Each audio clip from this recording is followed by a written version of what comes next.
বল, শক্তি, পরাক্রম এই সংসারের বিকাশের মূল।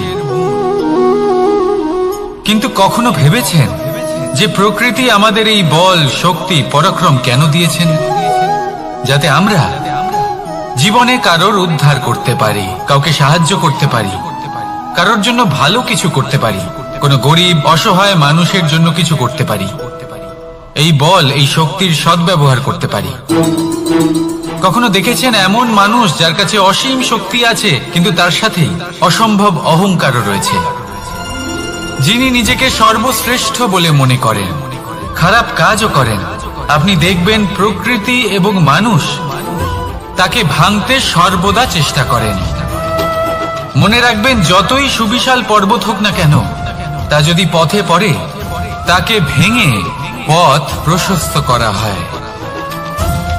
যদি আপনার কাছে বল থাকে, শক্তি থাকে, পরাক্রম থাকে, তাহলে তার সদ্ব্যবহার করুন, কাউকে সাহায্য করুন, কাউকে রক্ষা করুন। যদি আপনি আপনার শক্তির দুর্ব্যবহার করেন, তাহলে মনে রাখবেন আপনি নিজের বিনাশ নিজেই আমন্ত্রণ করছেন। এবার বল অর্জন করার পরে, শক্তি অর্জন করার পরে আপনি নিজেকে বিনাশ করতে চান নাকি এই সংসারের উদ্ধার করতে চান? সিদ্ধান্ত আপনার। রাধা রাধা। মানুষ আর ধন, এই দুইয়ের মধ্যে সম্পর্ক খুব ঘনিষ্ঠ। ধন হলো সেই শক্তি যার ব্যবহার মানুষ করে থাকে সাংসারিক বস্তু ক্রয় করার জন্য, নিজের জীবন যাপন করার জন্য। আর মানুষ হলো সেই শক্তি যারা ধনকে গুরুত্বপূর্ণ করে তোলেন। এবার একটা কথা বলি, ব্যবহার করা উচিত ধনকে আর ভালোবাসা উচিত মানুষকে। এটা বেশিরভাগ মানুষই বোঝেন না। মানুষ এখানেই সব থেকে বড় ভুল করে বসেন। তারা ভালোবাসেন ধনকে আর ব্যবহার করেন মানুষকে। এ হলো অনুচিত। দেখুন, আপনি একটা সূচের দ্বারা যুদ্ধ করতে পারবেন না, আর কোনো তলোয়ার দ্বারা বস্ত্র সেলাই করতে পারবেন না, তাই না? কোনটা কিসের জন্য হয় সেটা বোঝা অত্যন্ত জরুরি। আপনিও সঠিক দিকে অগ্রসর হন। মানুষকে ভালোবাসুন আর ধনকে ব্যবহার করুন। যদি আপনি মানুষকে ব্যবহার করেন, তাহলে আপনি ভালোবেসে ফেলবেন ধনকে, আর এই ভালোবাসা ধীরে ধীরে পরিণত হবে লোভে, আর ধীরে ধীরে এটা আপনাকে বিনাশ করে দেবে। তাহলে সমস্ত মানুষকে ভালোবাসুন আর এইভাবে ভালোবেসে বলুন, রাধা রাধা। সাফল্য কে না চান? সাফল্য লাভ করার, শিখরে পৌঁছানোর আলাদাই একটা আনন্দ রয়েছে। আর আপনজনদেরও কে না চান? প্রত্যেক মানুষ চান যেন জীবনে তার কোনো আপনজন থাকে, যারা সবসময় তাদের সাথে থাকবে। কারণ আপনজনের সাথেই তো সাফল্যের আনন্দ সব থেকে বেশি পাওয়া যায়। কিন্তু আসলে কি হয়, অনেক সময় সাফল্যের খোঁজে সেই পথে চলতে চলতে আমরা আপনদের থেকে দূরে চলে যাই। না চাইতেও দূরে চলে যেতে হয়, ওনাদের সাথে সময় কাটাতে পারি না। আর আমরা ভুলে যাই যে সাফল্যের আসল আনন্দ আপনজনদের সাথেই পাওয়া যায়। সফল হওয়ার পরে আপনদের সাথে দেখা হলে তাদের চোখে আমাদের জন্য যে আবেগ থাকে, যে সম্মান, যে প্রেম থাকে, সেটাই হলো আসল পুরস্কার। আমরা সেই কথা ভুলে যাই এবং একা হয়ে পড়ি। বেশিরভাগ সময় এটাই হয়। বেশিরভাগ সময় সফল মানুষগুলি একা হয়ে যান। এবার আপনি কি চান? আপনি অসফল হয়ে দিনগুলি একাকিত্বে কাটাতে চান, নাকি সফল হয়ে আপনজনদের সাথে আনন্দে থাকতে চান? সেই সিদ্ধান্ত আপনার। সাফল্যের পেছনে ছুটুন, নিজেকে উজাড় করে দিন, কিন্তু আপনজনদের সঙ্গ ত্যাগ করবেন না।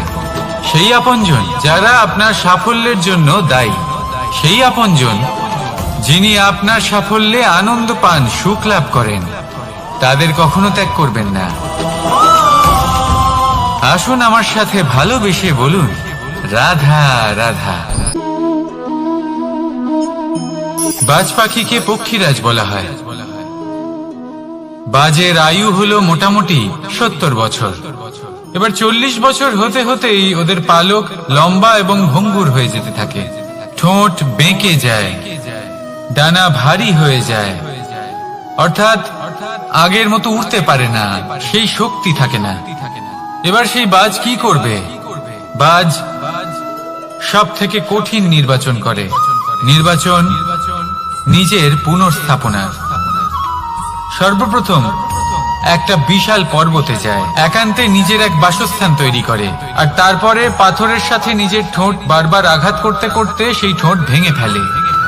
তারপরে সে অপেক্ষা করে সেই ঠোঁট পুনর্নির্মাণ হওয়ার। তারপর সেটাই করে নিজের পালকের সাথে।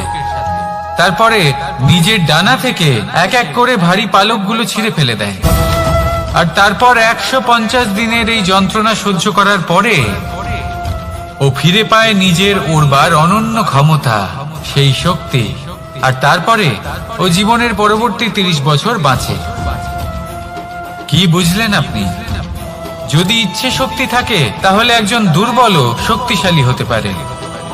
আপনিও এটাই করুন, নিজের অতীতের যন্ত্রণার বোঝাগুলিকে ত্যাগ করুন আর কল্পনার খোলা আকাশে উন্মুক্ত হয়ে উড়ে বেড়ান।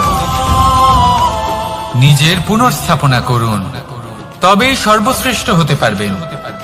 আর মনে রাখবেন, এই ছোট ছোট পদক্ষেপই বড় বড় শিখরে পৌঁছে দিতে পারে। তাহলে আসুন আর আমার সাথে ভালোবেসে বলুন, রাধা রাধা। আপনি কি কখনো জলকে নিজের মুঠোতে ধরে রাখার চেষ্টা করেছেন? চলুন আজ করা যাক।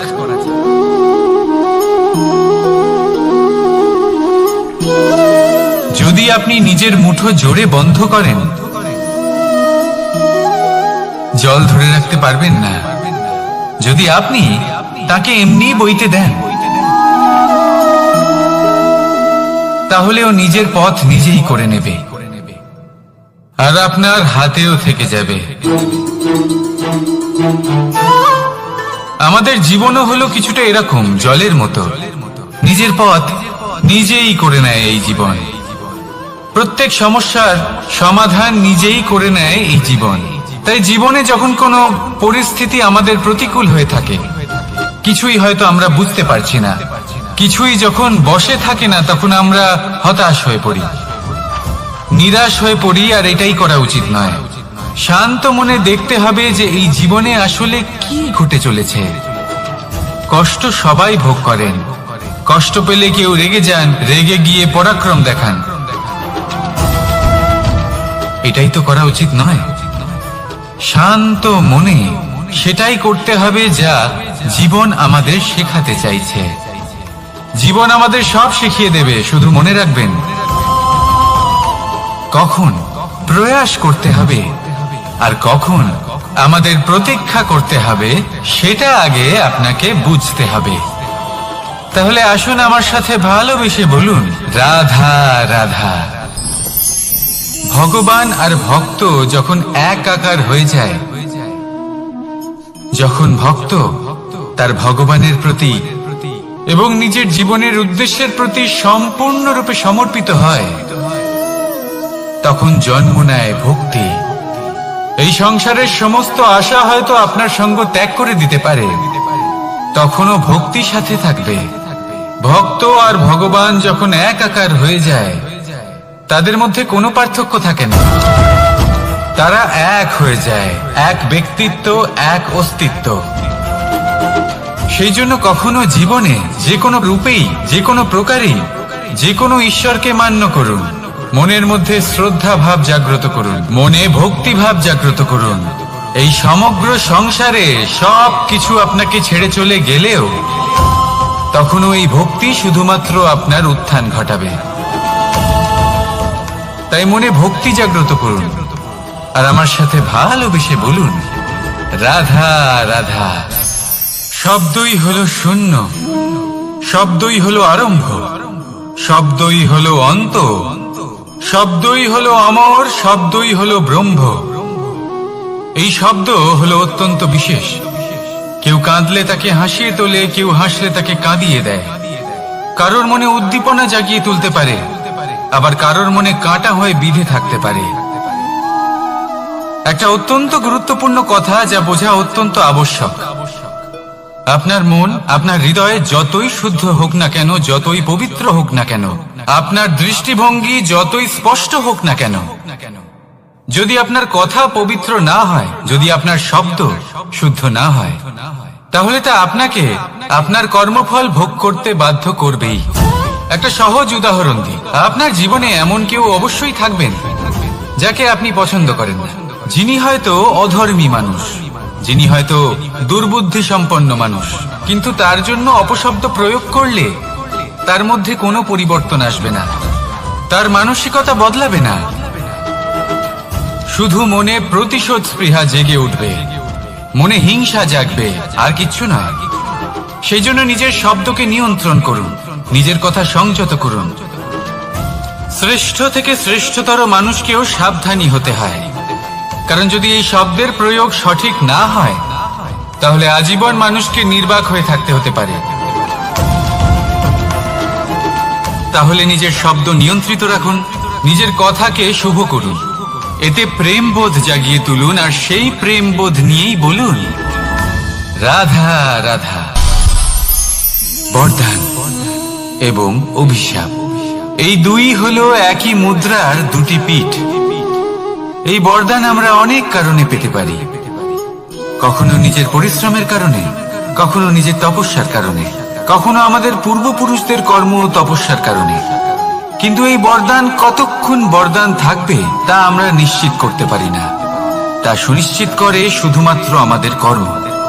যদি আপনাকে উদাহরণ দিই, আপনি রেশমের কীট দেখেছেন? ও বরদান পেয়েছে যে ও নিজের সুরক্ষার জন্য খোলস বানাতে পারে। এবারও তাতে এত মত্ত হয়ে যায় যে এমন এক আবরণ বানিয়ে ফেলে যাতে সে নিজেই আবদ্ধ হয়ে চাপা পড়ে মরে যায়। এটার তাৎপর্য কি?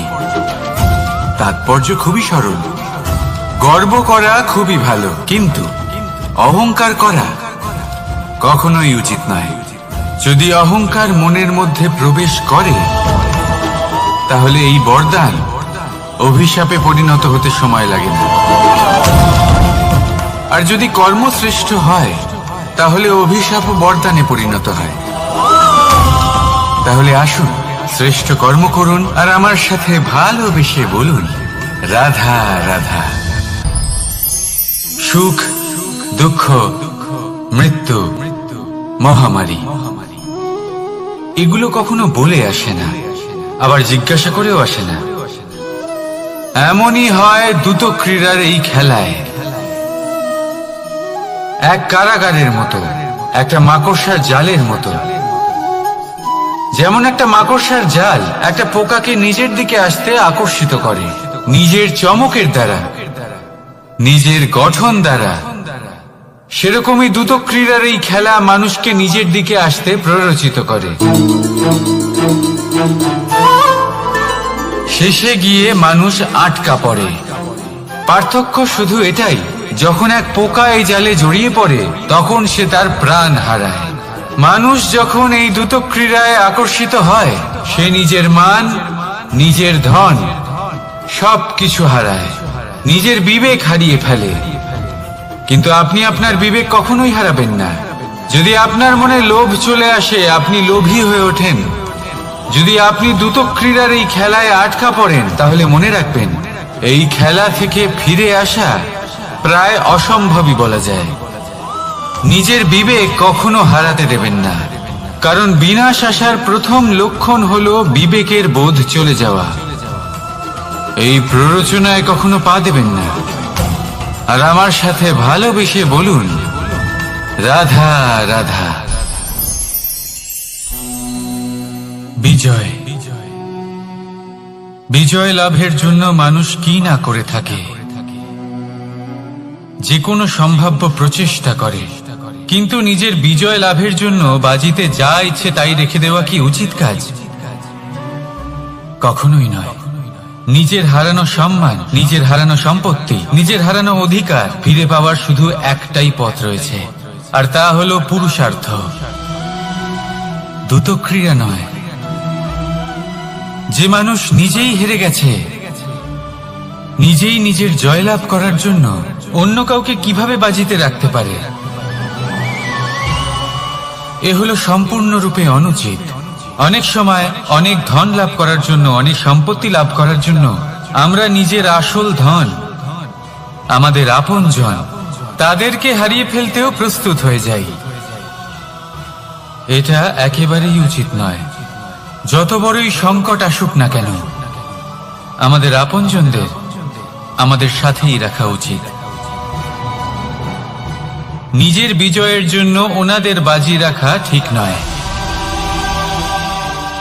এই ভুল কেউ একজন করেছেন, আপনি তা ভুলেও করবেন না। রাধা রাধা। নারী জন্মসূত্রে কারোর কন্যা, ধর্মসূত্রে কারোর পত্নী, আর কর্মসূত্রে কারোর মা। আমাদের মনে এই ছবি আঁকা রয়েছে একজন নারীকে নিয়ে, তাই না? একটা অতুলনীয় ভূমিকা রয়েছে নারীদের আমাদের জীবনে, আর নারী ছাড়া আমরা কিছুই নই।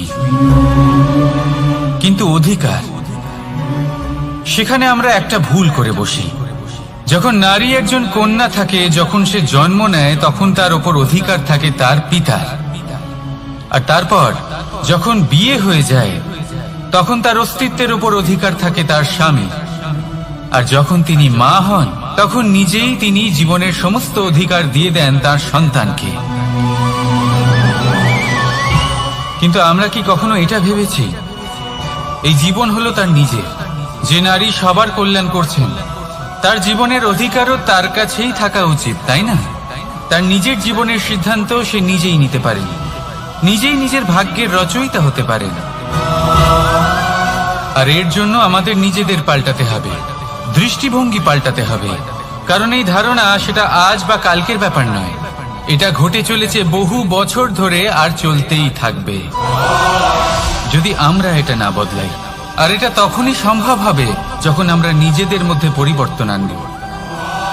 তাই আজকের পর থেকে, এই মুহূর্ত থেকে, কোনো নারীর ওপর অকারণ অধিকার স্থাপনের আগে সহস্রবার ভেবে দেখবেন। কারণ যখন নারী নিজের অধিকার কেড়ে নিতে বাধ্য হবেন, তখন শুধু এবং শুধুমাত্র বিনাশই ঘটবে। রাধা রাধা।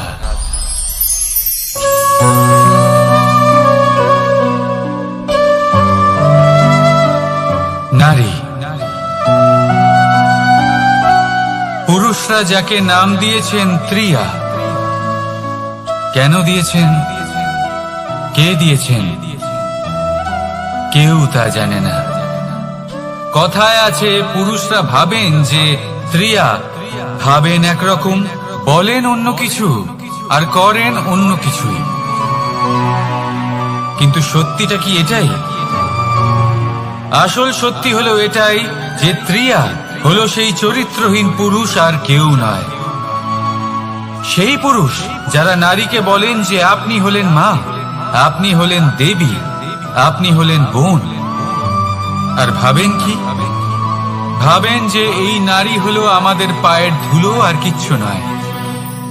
আর কি করেন? ওনাদের মাথায়, ওনাদের খোপায় মালা পরিয়ে দিয়ে ভাবেন যে ওনারা হলেন তাদের পায়ের ধুলোর সমান। একজন নারীর সম্মান ভঙ্গ করেন, তাদের দাসী মনে করেন। ভুলবেন না, যত্র নারীয়াস্ত পূজ্যন্তে রমন্তে তত্র দেবতা। অর্থাৎ যেখানে নারীকে পুজো করা হয়, সেখানে ঈশ্বর বাস করেন। আর যেখানে নারীকে অপমান করা হয়, সেখানে ঈশ্বর এবং ভাগ্য এই দুই রুষ্ট হয়। মনে রাখবেন, যদি নারী কল্যাণকারী হতে পারেন, তাহলে নারী মহাচণ্ডী রূপও ধারণ করতে পারেন। যদি একজন নারী মাতা হয়ে জন্মদান করতে পারেন, তাহলে নারী মৃত্যু হয়ে বিনাশও করতে পারেন।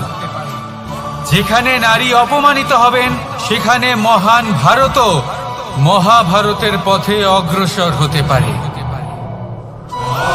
তাই মনে রাখবেন, নারীর অপমান যেন কখনোই না ঘটে। আর যদি কোথাও নারীর অপমান হয়, তার অর্থ হলো আপনার বিনাশ আপনার দিকেই আসছে। আর এটা হলো তার প্রথম পদক্ষেপের প্রথম পদধ্বনি।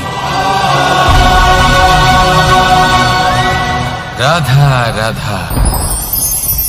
যদি সন্তান কোনো দুষ্কর্ম করে তাহলে সেই অপরাধ শুধু কি সেই সন্তানের? না, যদি সন্তান দুষ্কর্ম করে তাহলে অপরাধী তার মাতা পিতাও, যারা পুত্র মোহর কারণে সেই অনুচিত কাজে তাকে বাধা দেননি। অপরাধী হলেন তার পিতামহ, যিনি নিজের কর্তব্যবোধের কারণে নিজের পরিবারের যত্ন নেননি, যিনি সন্তানকে কখনো শাস্তি দেননি। অপরাধী হলেন তার সেই গুরুও, যিনি নিজের শিষ্যের সেই দুষ্কর্ম দেখেও তাকে প্রতিহত করতে পারেননি। একজন হবু রাজার কর্তব্য হলো নিজের প্রজার কাছে সে যেন এক উদাহরণ প্রস্তুত করতে পারে, কিন্তু যদি এত অনুচিত উদাহরণ প্রস্তুত হয়ে থাকে তাহলে মা বাবার, বাড়ির বয়োজ্যেষ্ঠদের কর্তব্য হলো ওনারা যেন সেটা সেখানেই থামায়, হয় ভালোবেসে নয়তো শাস্তি দিয়ে। যদি না থামানো হয় তাহলে মহাভারত অবশ্যম্ভাবী। অনেক ব্যক্তির মনে একটা প্রশ্ন জাগে আমাকে আর রাধাকে নিয়ে। বলেন যে না আমি আর রাধা একসাথে থাকি, না আমাদের বিয়ে হয়েছে, আমি এখানে দ্বারকাতে ও ওখানে বর্ষণাতে, তাও এত ভালোবাসা কি করে? এ কেমন সম্পর্ক? আমি তাদের একটা সহজ কথা বলতে চাই। আপনি কখনো আয়নার দিকে দেখেছেন? নিজের দুই চোখের দিকে তাকিয়ে জিজ্ঞাসা করুন, এই দুই চোখ একসাথে কেন বন্ধ হয়, একসাথে কেন খোলে, একসাথে কেন ঘুমোয়, একসাথে কেন কাঁদে? আজীবন কোনো এক মানুষের সাথে সম্পর্ক রাখা অবশ্যই সম্ভব, তাদের সাথে দেখা না করে। আমার আর রাধার ভালোবাসাও কিছুটা এরকমই, আর কিছুটা এরকমই হয় ভালোবাসা দুই নয়নের মতো, যারা কখনোই মিলিত হবে না কিন্তু চিরকালের জন্য একসাথে জুড়ে থাকবে। এই অনুভূতি নিঃস্বার্থ হয়, আর এই নিঃস্বার্থ ভালোবাসা আপনাকে আনন্দের পথে অগ্রসর করে। জীবনে সবসময় নিঃস্বার্থভাবে ভালোবাসুন, শুধুমাত্র আনন্দই পাবেন। তাহলে আসুন আমার সাথে নিঃস্বার্থভাবে ভালোবেসে বলুন, রাধা রাধা। মানুষ, কোন ব্যক্তির নির্মাণ হয় কিভাবে?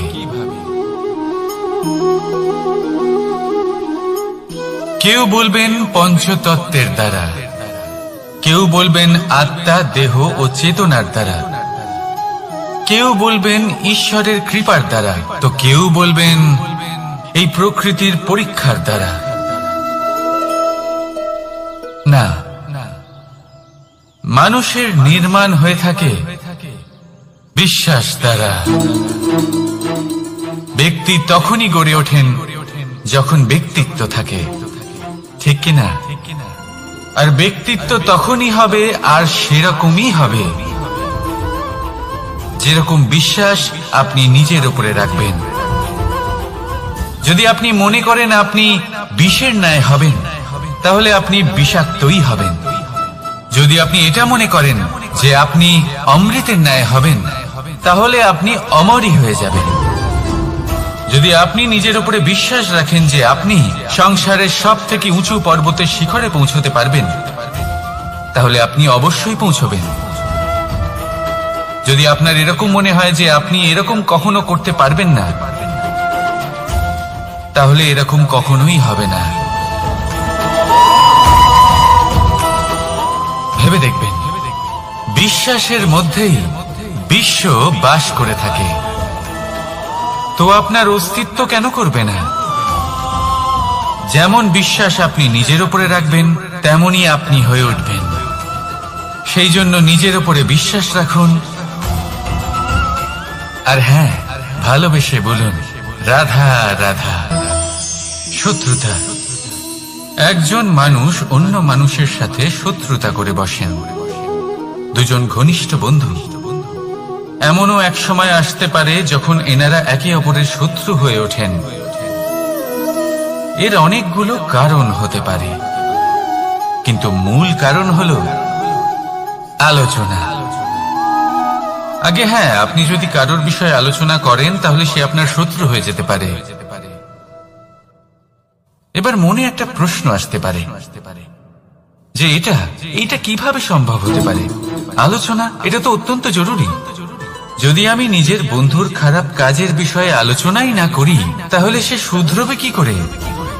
এ কথা সত্যি যে আলোচনা আবশ্যক, কিন্তু তার থেকেও বেশি গুরুত্বপূর্ণ এবং আবশ্যক হলো আপনার এই সিদ্ধান্ত এটাই যে আপনার এই আলোচনা কোন স্থানে করবেন।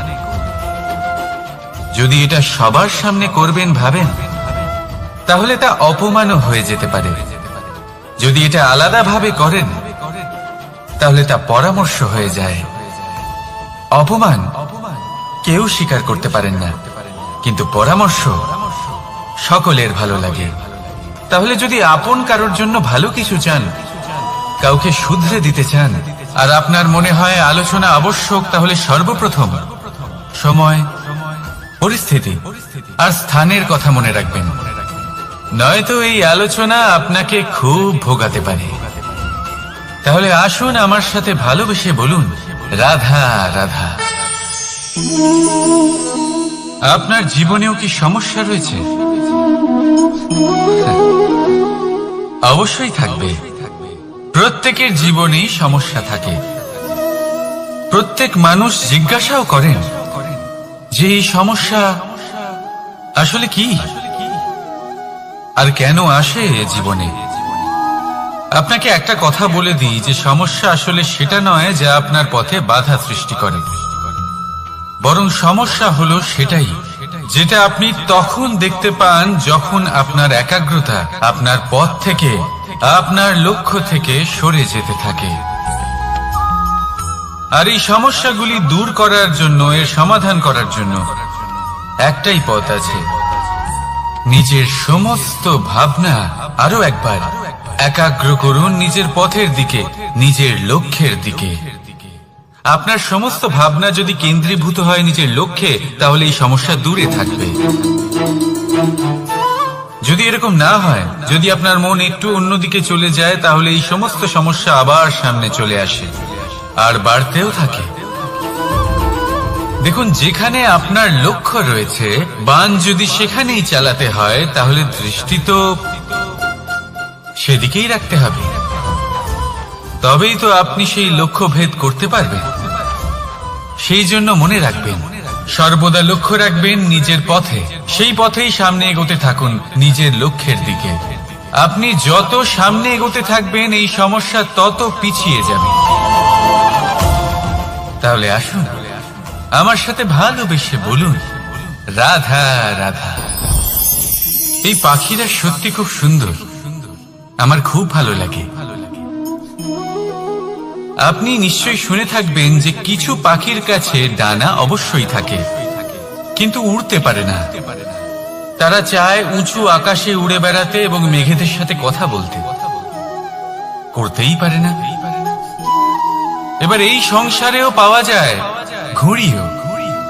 এদের মধ্যে না জীবন আছে, না প্রাণ আছে, আর না আছে ডানা, কিন্তু এরা আকাশের সাথে কথা বলে, হাওয়ার বেগের সাথে কথা বলে, আনন্দ করে, উৎফুল্ল হয়ে ওঠে। আকাশে জীবনের কিছু মুহূর্ত কাটায়। তার কারণ কি হতে পারে? কারণ হলো সুতো। এই সুতো যদি সঠিক হাতে থাকে, তাহলে এই কাগজের তৈরি ঘুড়িও আকাশের উচ্চতায় উড়ে বেড়াতে পারে। এবার এই সুতো আসলে কি? এই সুতো হলো আসলে ভালোবাসা। এই সুতো হলো আসলে বিশ্বাসের। আর এটা আপনি দিয়ে থাকেন তাদের হাতে যাদের আপনি বিশ্বাস করেন, যাদের আপনি নিজের সর্বস্ব দিয়ে দেন।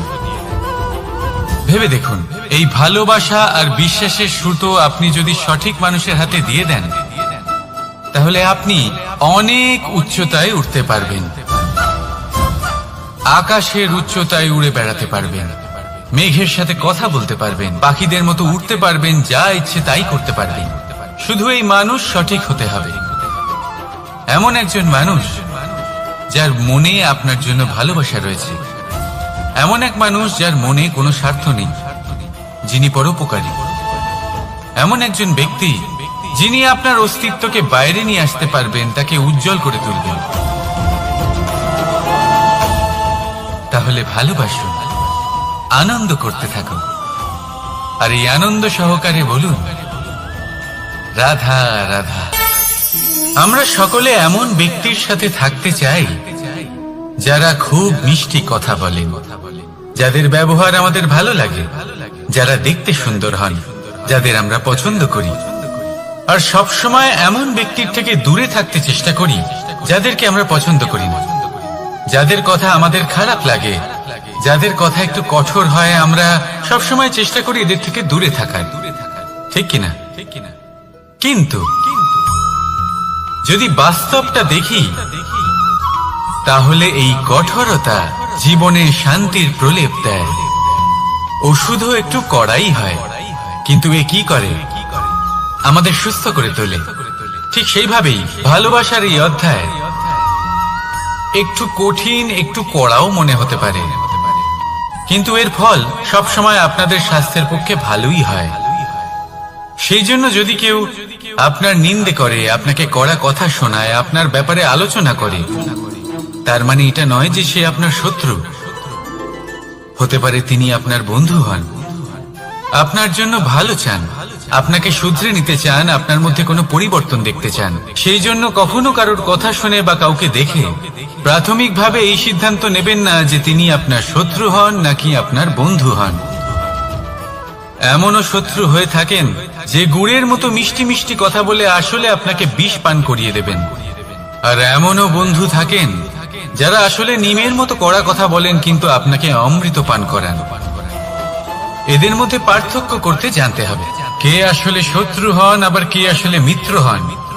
এই পার্থক্য যখন আপনি করতে শিখবেন, তখন আপনি এই সংসারের সব থেকে সুখী প্রাণী হয়ে উঠবেন। এই পার্থক্য বোঝা সহজ নয়, কিন্তু অবশ্যই আবশ্যক। রাধা রাধা। অসুখ। এমন কোন মানুষ আছেন এই সংসারে যার অসুখ করে না? প্রত্যেক মানুষ কখনো না কখনো অবশ্যই অসুস্থ হয়েছে, তার এই শরীর রোগের শিকার অবশ্যই হয়েছে। এবারে দেখুন, এই রোগ আসে আবার এই রোগ চলেও যায়, কিন্তু সেই রোগ আমাদের কষ্ট দিতে কেন সক্ষম হয়? কারণ হলো স্বচ্ছতা। যদি এই স্বচ্ছতা শরীরে না থাকে, তাহলে মানুষকে শারীরিক কষ্ট পেতেই হবে। ঠিক সেইভাবেই অত্যন্ত প্রয়োজনীয় হলো এই স্বচ্ছতা যেন মনেও থাকে।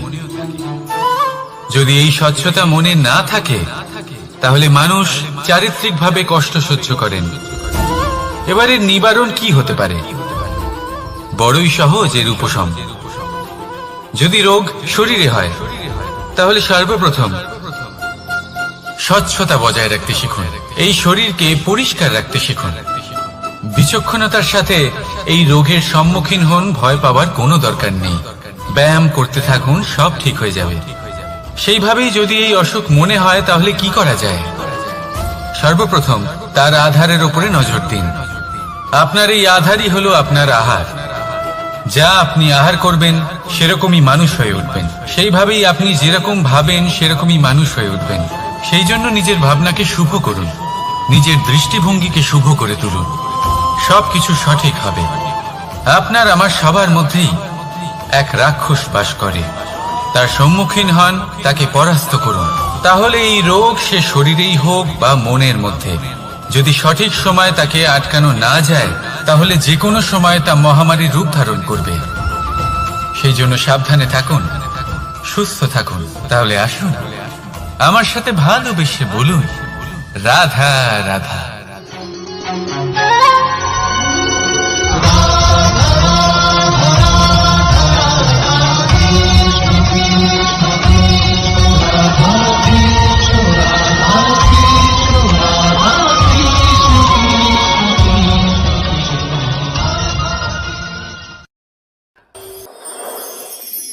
মানুষের জীবনে তিনটি গুণ অত্যন্ত প্রয়োজনীয়: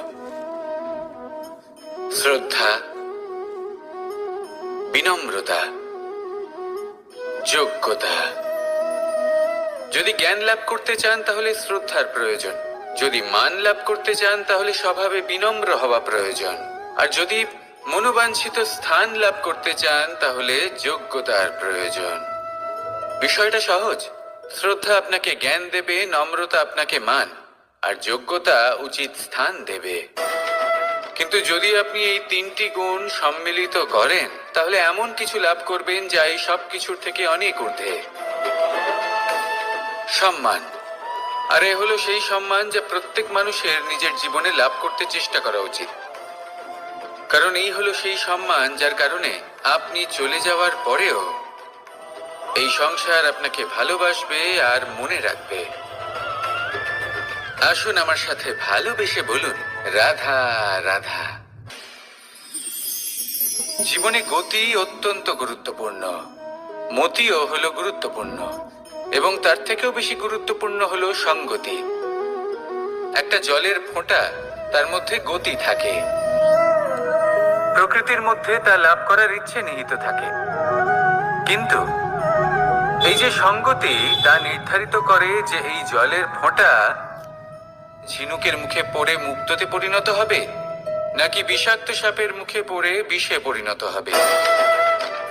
এবার দেখুন, এই জঞ্জাল স্বর্ণকারের দোকানের সামনেও থাকে এবং জঞ্জাল একজন ব্যবসাদারের দোকানেও থাকে, কিন্তু জঞ্জাল যা স্বর্ণকারের দোকানে থাকে তা ব্যবসাদারের দোকানের জঞ্জালের থেকে অনেক বেশি মূল্যবান, কারণ তার মধ্যে সোনার কণার সঙ্গতি থাকে। সেই জন্য জীবনে সঙ্গতির উপর বিশেষ গুরুত্ব দেবেন। যেমন সঙ্গতি তেমনই আপনি হবেন। আসুন আমার সাথে ভালোবেসে বলুন, রাধা রাধা। প্রত্যেক প্রাণী ভালোভাবে জীবন যাপন করতে চান, এটা তাদের স্বভাবে আছে এবং ভাবাটা অনুচিত নয়। কিন্তু একটা ভালো জীবনের গুরুত্বপূর্ণ অংশ কোনটা? বসবাসের স্থান, সেই স্থান যেখানে আমরা জীবন অতিবাহিত করি। এবার মানুষ ভাবতে পারেন যে একটা ভালো বাসস্থানের অর্থ কি? সেই স্থান যেখানে সহজে জল পাওয়া যায়, যেখানে শুদ্ধ বায়ু পাওয়া যায়, যেখানে আনাজ উৎপন্ন হয়। এটা জীবনযাপনের জন্য পর্যাপ্ত বটে, কিন্তু ভালো জীবন যাপনের জন্য আরো একটা কথা আপনাকে বুঝতে হবে। সাধু, জ্ঞানী, পণ্ডিত ব্যক্তি, এই সকল মহাপুরুষ, এনাদের যে বাসস্থান তা অত্যন্ত বিশেষ হয়। এখানে এক ধরনের বিশেষ ইতিবাচক শক্তি থাকে, এমন একটা স্থান যেখানে দেবতারাও বিচরণ করেন। জীবন আমরা সবাই যাপন করি, কিন্তু জীবনের উদ্দেশ্য শুধুমাত্র জীবন যাপন করা নয়। জীবনের উদ্দেশ্য হলো মুক্তি লাভ করা। আর এই সকল সাধু, জ্ঞানী, পণ্ডিত ব্যক্তি, এই সকল মহাপুরুষ আপনাকে মুক্তির পথে নিয়ে যেতে পারেন, কারণ এরা হলেন সেই মহাপুরুষ যারা নিজেদের অন্তরের বিকার, অহংকার, ক্রোধ, বিদ্বেষ, এই সকল দোষগুলিকে ত্যাগ করেছেন, এদের উপর বিজয় লাভ করেছেন। এমনই একজন ব্যক্তি আপনাকে মুক্তির পথে নিয়ে যেতে পারে। প্রয়োজন হলো শুধুই এনাদের চিনতে পারা, এদের কথা বুঝতে পারা এবং এদের দেখানো পথে চলা। যদি আপনি এটা করতে পারেন তাহলে এই মন প্রফুল্ল হয়ে বলবে, রাধা রাধা।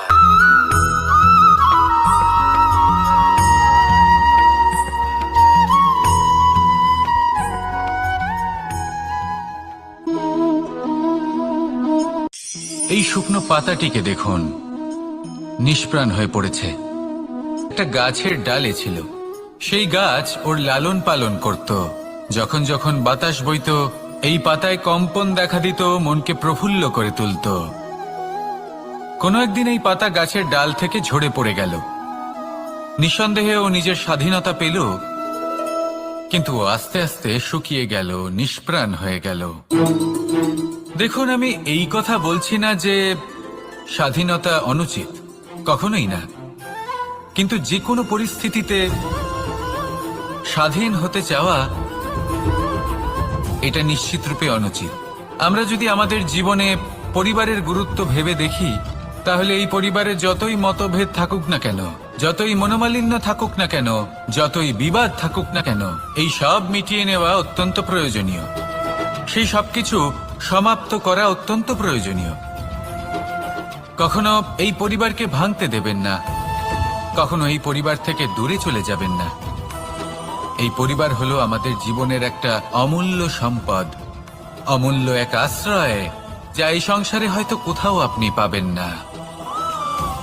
তাই একে আগলে রাখুন। পরিবার সেই গাছ, আসুন আমার সাথে ভালোবেসে বলুন, আর সেই গাছ, আসুন আমার সাথে ভালোবেসে বলুন, রাধা রাধা।